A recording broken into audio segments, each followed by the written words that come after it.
The grand chambers of the Galactic Council shimmered with faint blue light, refracting across 1,000 crystalline surfaces. Representatives of countless civilizations gathered in solemn silence, their voices hushed as the final decision regarding humanity was cast. For cycles, whispers of dissent had spread among the elder species, accusing Earth of arrogance, defiance, and unpredictability. Now the vote was complete. Humanity was to be expelled from the Council. When the announcement echoed through the chamber, a deep silence fell. A few delegates sighed with relief, others trembled with unease. The humans were unpredictable, yes, but they had always been useful. Brave explorers, relentless problem solvers, and the only species willing to face the unknown with open defiance. Yet now the Council had labeled them as a threat to stability. The human ambassador stood still, eyes unreadable, the faint light of the chamber reflecting off the insignia on his chest, an emblem of Earth and its colonies. He did not shout. He did not protest. He merely nodded once. Then without another word he walked out, flanked by silent security drones. The door closed behind him, and in that single motion an era ended. For a time the galaxy celebrated. Trade resumed, and the Council's debates once again filled the corridors of power. Yet soon an odd quiet began to spread across sectors once bound by human cooperation. Mining operations halted. Communications satellites went dark. Outer colonies once protected by Earth's patrol fleets now faced pirate raids. Human-built gates, vital structures linking dozens of systems, suddenly went offline, isolating entire sectors. At first, the Council dismissed it as coincidence. Then came the silence. Entire worlds once reliant on human engineering were stranded. Automated defense networks powered by human algorithms locked themselves out from alien access. No one understood how deeply humanity's presence had been intertwined with the galaxy's infrastructure. The Council had underestimated how much they had depended on the Terrans. Weeks passed, then months. Rumors spread that Earth had vanished behind a self-imposed barrier of plasma storms. Fleets sent to investigate never returned. The Council sent diplomatic envoys, but none were acknowledged. It was as if humanity had erased itself from the galactic map. Some believed Earth was retreating to rebuild. Others whispered of war preparations. They were both correct. 2 standard years after humanity's expulsion, the first sign appeared. The Kepler-9 relay, long dormant, came online for 30 seconds. It transmitted a single message across the galaxy. No one could trace its source, but every ship, every station, every planet received it simultaneously. The message was simple and cold. Do not come to our worlds. Do not interfere again. The message ended there. But the tone, the perfect calm, the unyielding precision, chilled even the oldest species. The Council dismissed it as human dramatics, a mistake they would soon regret. A month later, the Karth Dominion launched an invasion into the abandoned human frontier, seeking to claim abandoned Terran colonies. Their fleet, 600 ships strong, entered orbit around a lifeless planet once named New Geneva. The surface appeared empty, barren, covered with the wreckage of old cities. As they descended to begin resource extraction, their sensors picked up movement underground. Then came the activation. Dozens of buried silos erupted open, launching silvery streaks into orbit. The Dominion fleet never had time to react. Within seconds, entire dreadnoughts were pierced clean through by weapons moving faster than light. No energy readings, no plasma trails, just raw kinetic devastation. Railguns far beyond anything seen before. In a matter of minutes, the fleet was gone. No distress call. No survivors. The Council received the footage through automated monitoring drones. Every delegate in the chamber watched as the Dominion fleet disintegrated in perfect silence. Then a transmission followed.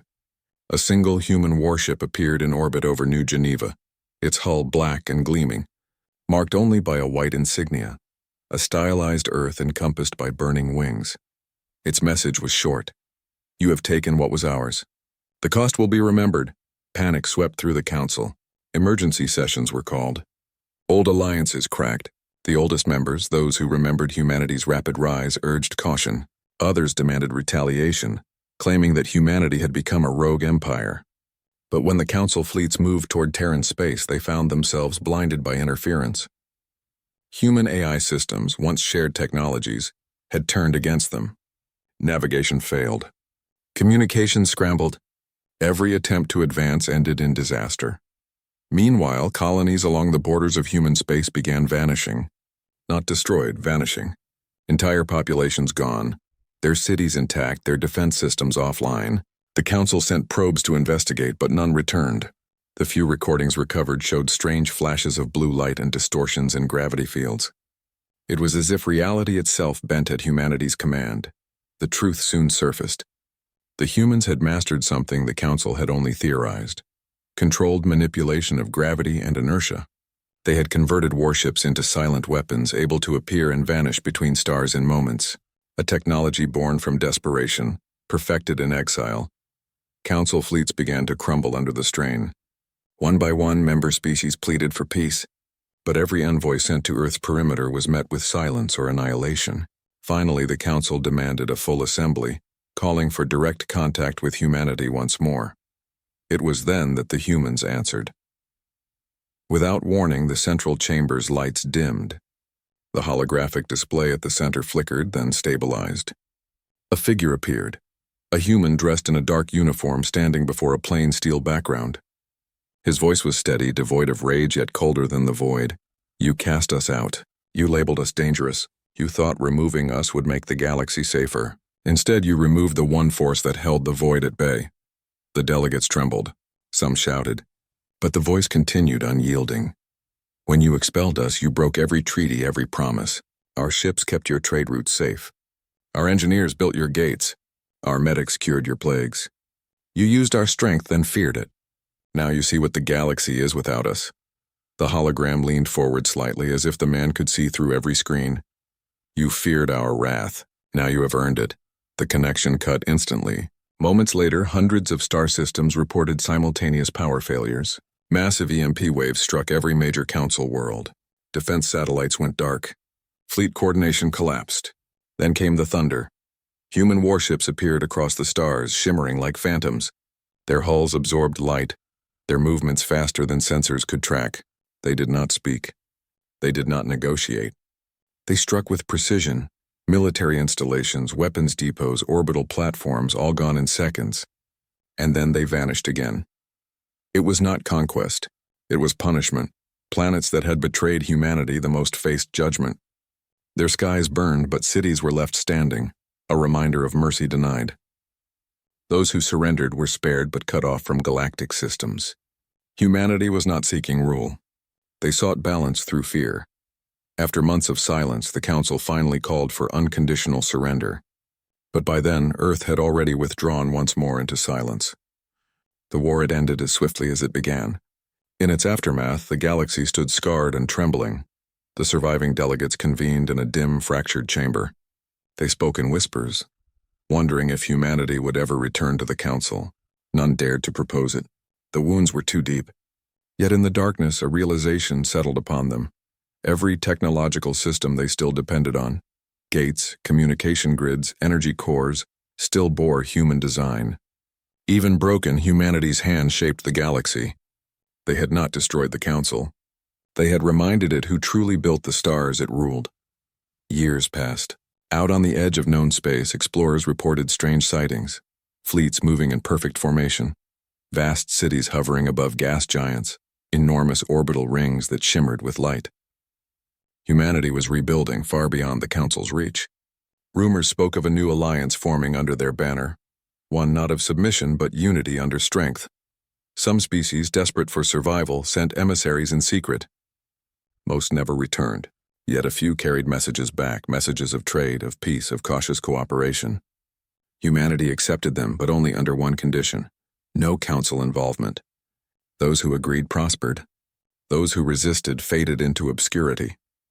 In time, the galaxy adjusted. The Council rebuilt its fleets, its trade, its structure. But the fear remained. Every time an unidentified signal appeared on long-range sensors, every time a star flickered strangely, every time a planet's defense network glitched, one thought filled their minds: they're watching, and in truth, they were. Deep beneath the rebuilt Earth, within a chamber of alloy and light, the Council's first message of expulsion was preserved, a relic of betrayal. Around it stood the architects of a new civilization, their eyes cold but resolute. They had forgiven nothing, forgotten nothing.